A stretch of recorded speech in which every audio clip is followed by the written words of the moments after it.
மக்கள் நல கூட்டணியும் தேமுதிகவும் தொகுதி உடன்பாட்டில் கையெழுத்திட்ட பிறகு அதில் இடம்பெற்றிருக்கும் தலைவர்கள் தெரிவித்த கருத்துக்களை பார்க்கலாம். பழம் நழுவி பாலி விழும் என்று சொன்னார்கள் 8ஆம் தேதி.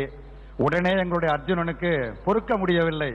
பழம் நழுவி விஷம் கலந்த பாலில் விழுந்து விடாது என்று சொன்னார்.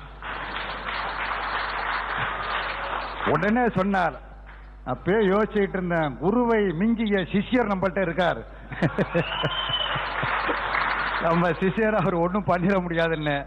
அதே மாதிரி ஒவ்வொன்றிலும் தோற்றுக்கொண்டே இருக்கிறார்கள், தேர்தலிலும் தோற்பார்கள். விஜயகாந்த் அவர்களின் தலைமையிலான அணியில் மக்கள் நல கூட்டணி ஒரு தொகுதி உடன்பாடு வைத்திருக்கிறது. ஆகவே அவர் மிக தெளிவாகத்தான் ஆழமாக கவனமாக சிந்தித்து ஒவ்வொரு அடியும் எடுத்து வைத்திருக்கிறார். இங்கே திருமாவளவன் சுட்டிக்காட்டி இருக்கிறார், நாங்கள் நால்வரும் கிங் மேக்கர்ஸ். கேப்டன் அவர்கள் கிங்காக மே மாதம் 19 வெற்றி பெற்று மக்கள் நல கூட்டணி தேசிய முற்போக்கு திராவிட கழகம் ஆட்சியை கைப்பற்றும் தமிழக அரசியல் வரலாற்றில் ஒரு முக்கியமான மாற்றாக, ஒரு அரசியல் வரலாற்றை திருப்பு முனையாக அமையும் என்று சொன்னார்.